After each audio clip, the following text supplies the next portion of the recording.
Mga sakit na epekto ng pabago-bagong panahon, dumarami ayon sa Health Authority. Sundan sa report.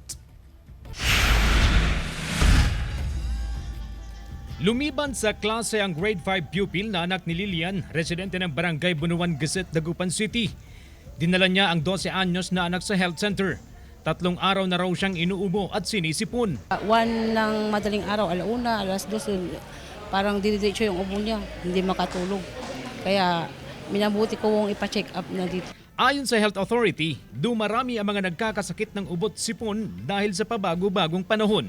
Ang dumadami talaga yung ubot sipon and then lagnat. Bukod sa acute respiratory tract infection, marami rin daw ang nagkakasakit ng hypertension at gastroenteritis. Paano maiwasan? Mag-mask na lang po tayo para lalo na yung mga may asthma, mga may allergy, mag-mask na lang para may protection.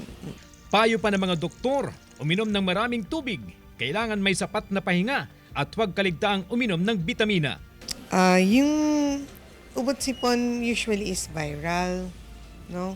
Viral usually yung, pero yung iba tumatagal yung ubo nila ng 1 week na pa-check up na po o kaya meron ng plema at lagnat, magpa-check up na.